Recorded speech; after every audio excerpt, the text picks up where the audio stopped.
심각한 상황에 직면해 있지 않는지, 직면해 있는지 의문을 품지 않을 수 없었습니다.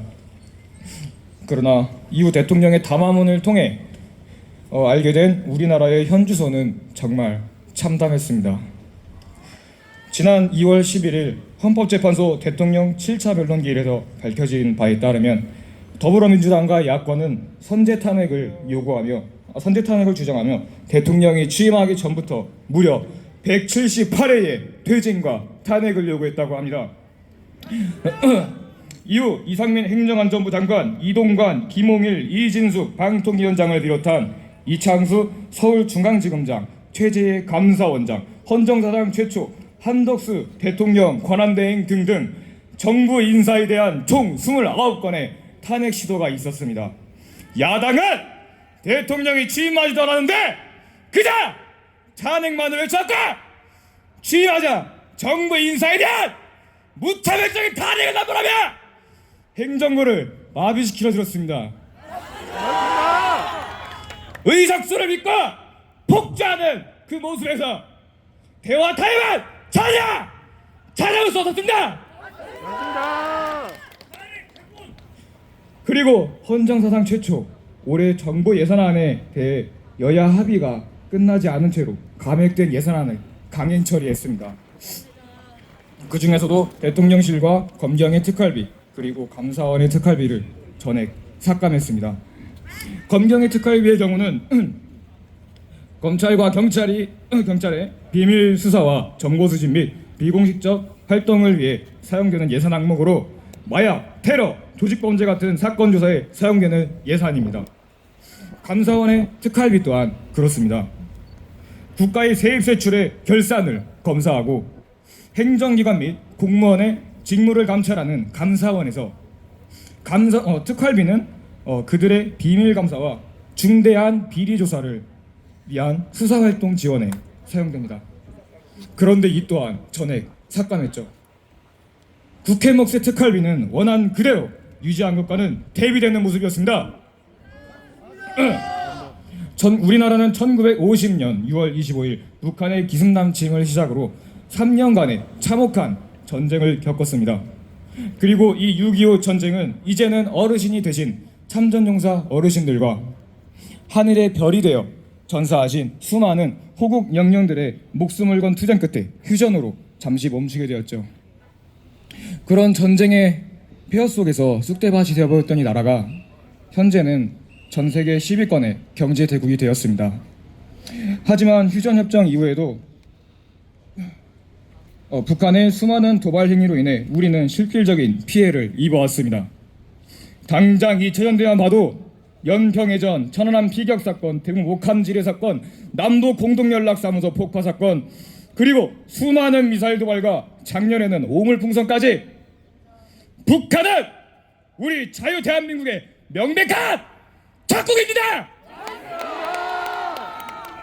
그런데 국정원의 대공수 사건은 야당에 의해 박탈되고 말았으며 야당은 국정원의 대공 기능의 완전한 무력화를 위해 조사권까지 폐지하려 들었습니다. 심지어 이들은 지속적으로 대북 제재 해제를 요구해왔습니다. 현재 우리나라에서 재판이 진행 중인 간첩 사건이 민노총 간첩단, 창원 간첩단, 청주 간첩단, 제주 간첩단 등 4건이나 됩니다. 그런데도 야당은 국정원의 대공 기능의 무력화를 시도하고 있으며 수사를 위한 검경의 특활비마저 전액 삭감했습니다. 충격적인 부분은 국정원에 대한 부분이 우리나라에서 현재 활동 중인 간첩들이 북한으로부터 받은 지령문에 그대로 있었다는 겁니다. 자유 대한민국의 주적인 북한이 지금도 우리를 위협하고 있는데 국정원의 대공 기능을 무력화시키고 대북 제재 해제를 요구해온 민주당을 과연 대한민국의 정당이라고 할 수 있습니까? 적국을 감시하는 국정원을 마비시키려 한다면 그것이야말로 진정한 내란의 아닙니까?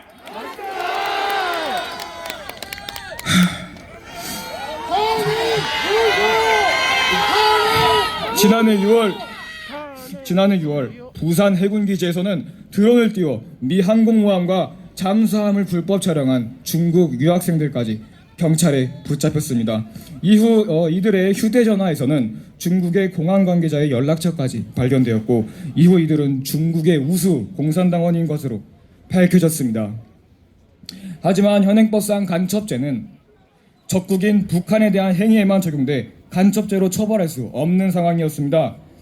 이 때문에 간첩죄의 적용 범위를 적국에서 외국으로 넓히고자 하는 법안 개정 시도가 있었습니다만 민주당이 이를 가로막았습니다. 현재 헌재에서 기각되고 있는 정부 인사들에 대한 29번의 탄핵을 진행할 때는 신중이라고는 전혀 찾아볼 수 없었습니다만, 간첩죄 처벌에 대한 개정안에 대해서는 갑자기 신중한 모습을 보이는 그 이중적인 모습은 전혀 이해할 수 없었습니다. 또한 대통령에 대한 1차 탄핵안에는 북중러를 멀리한 것을 잘못이라 말하는 부분이 있었습니다. 6.25 전쟁의 주범이며 작년까지도 오물풍선을 날리며 수많은 도발을 자행해온 북한, 대한민국의 군사시설을 불법 촬영하며 간첩 활동을 하고 있는 것이 명백한 중국, 그리고 우크라를 침공한 러시아는 북러 조약으로 북한과 동맹을 맺은 국가입니다. 그런데 대통령의 탄핵 소추안에서 이것을 잘못이라고 지적하는 민주당은 도대체 어느 나라 정당입니까?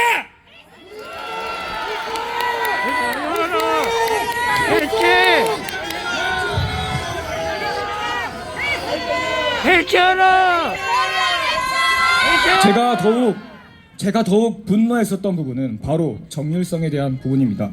정률성은 전라남도